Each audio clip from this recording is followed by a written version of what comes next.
Hey, welcome to my channel. Thank you so much for joining me here.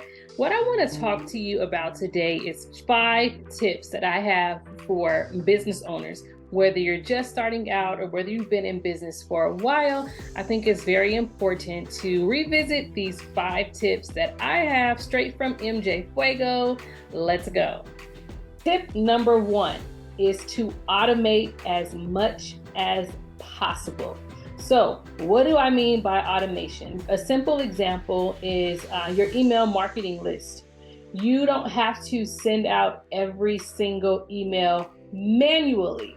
You can come up with, 10, 15 emails that you'd like your customers to, have access to or to receive.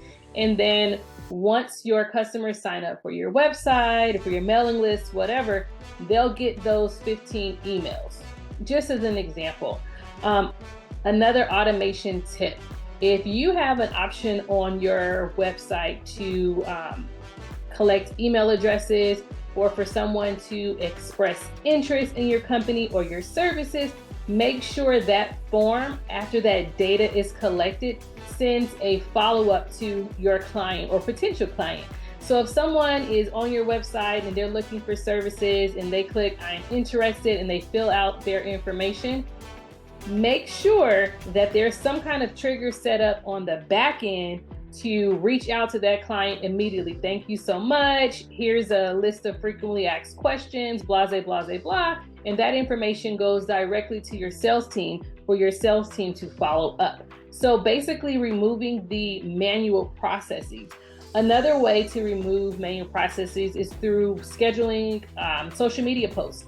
So you can pick, every Sunday I'm going to knock out, 10 posts, whatever it is, and then schedule it, whether it's on LinkedIn or Instagram. Schedule those posts so that you're not scrambling at the end saying, oh my gosh, I have to post content today. Let me come up with the video. Do it all in advance, schedule it, and that brings time back into your day. Just little things like that will allow you to automate as much of your business as possible. And I'm just giving examples, but I'm sure there are hundreds of ways to kind of take out the manual processes in your business to give you more time back in your day. So kind of audit your business, go through the things that you do every day or just the workflows and figure out how you can use AI or Zapier, some kind of triggers to your advantage, so that you can give yourself more time to strategize and to think.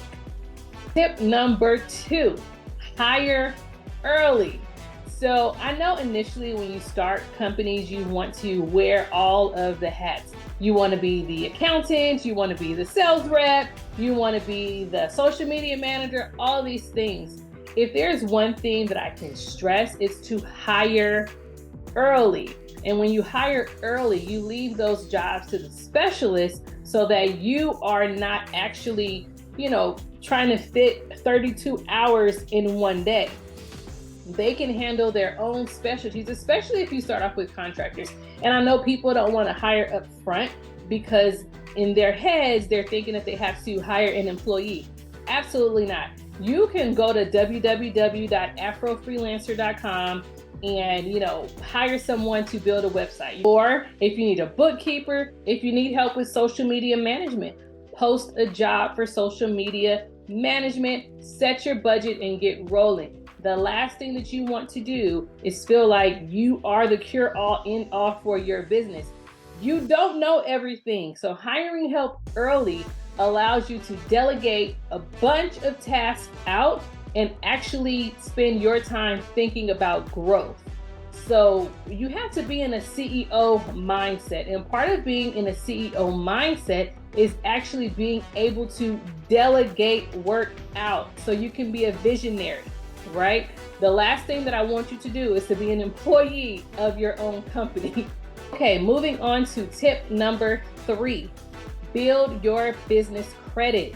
I cannot stress enough how building your business credit is essential to just growing and scaling your company. So the last thing I want you to do is to constantly put your own money into your business. That business should have its own funding, should be able to operate it on its own, and should be able to pay its debts back on its own. That's the game plan. Besides, I don't want you draining your savings, your checking, your 401k just to get your business going when there are clearly easy ways to get set up to get funding. In fact, if you go on my website, www.mjfuego.com, I have a business credit workbook on there. I also have a workbook centered around like structuring yourself to get business credit, to get higher approval. So building business credit is essential. Building relationships with banks, getting the credit cards, the net 30 accounts, the line of credits, the loans, like this can all be done with your EIN with no personal guarantee required. So that way you're separating yourself from your business. And with access to more funding, you can leverage those funds to do more things to continue to grow and scale your company. All right, tip number 4. Know your numbers, okay? I would not be an accountant if I didn't tell you how important it is to know your numbers. As a business owner, it is very important for you to know what's going on with your finances. If you're not aware of what's going on with your finances, then you're not able to make informed decisions, okay? So let's say, for example, if I asked you, what is your revenue for 2022? You should know that number offhand. What drove that revenue? So let's just say, for example, in 2022, you had $100,000 in revenue, but your expenses were $160,000. You need to know what expenses you need to cut and what areas of revenue that you could improve upon. For example, if you know that you are doing sales coaching and it's really killing the game, maybe you want to spend some more on marketing to increase and kind of push those opportunities higher. Or let's say, for example, you had a profit last year of $30,000. Well, potentially you could have had a profit of $300,000. So let's look at these numbers to figure out exactly what happened, what could be improved upon, what you did good, what you want to do more of, right? So knowing your numbers is like super important to be able to make decisions for the future. So obviously things that are on your balance sheet and on your profit and loss, these are from events that have already occurred. But having a forecast, having a target, knowing where you want to go gives you a roadmap of the things that you want to, of the goals that you want to achieve. So for example, if I set out, for 2023 that I want to make $10 million this year, then I can go and backtrack and say, okay, well, how much is that a month? How much is that a week? What do I need to be doing every single day to reach those numbers? Then month to month or week to week, however I'm measuring this, even day to day, I'll know if I'm falling short or if I'm exceeding those goals. So again, knowing your numbers is a crucial part of your business because numbers do not lie. And they tell you what you're great at and what you're not so great at so that you can continue to improve your company. Tip number 5, stay organized. I cannot tell you the amount of time that gets wasted from being unorganized. If your CPA reaches out to you right now and say, I need your profit and loss statement for last month, I need all of your W-9s that you have on hand for your contractors, whatever, you should be able to turn that information around just like that.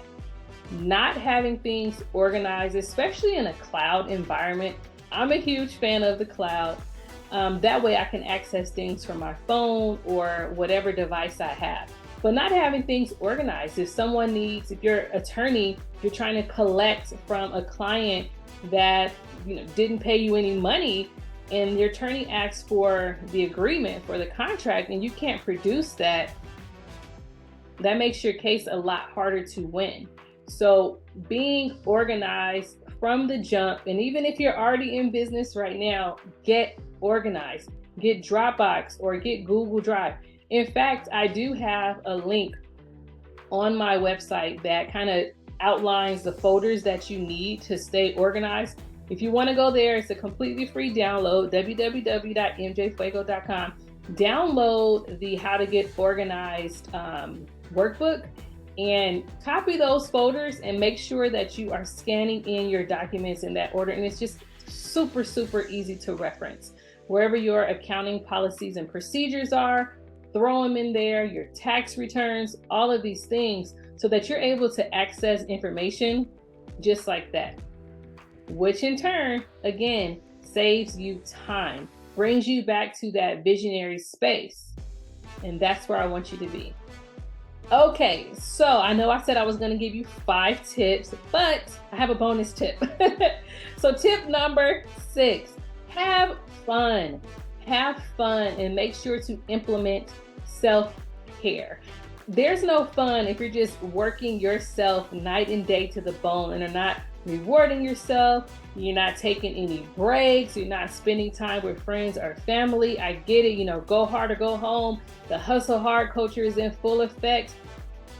But we didn't create a business to not be able to live. We actually created businesses to bring freedom and flexibility to our world. So if you're following the tips that I am expressing to you right now, which is to hire early, to automate, as soon as possible, to get business funding so that you can continue to hire, knowing your numbers and staying organized, all of those things really boil down to putting more time back into your day so that you can spend more time with friends and family, even with yourself.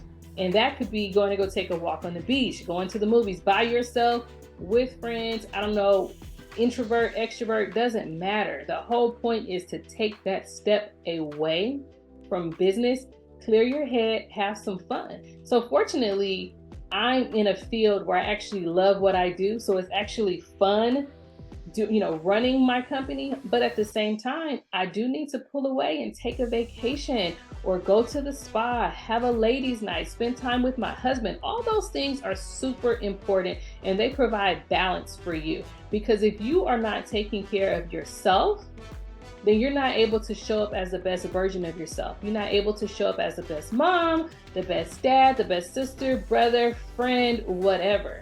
So the whole goal in implementing all of these tips is to bring more time back into your day so that you can take better care of yourself.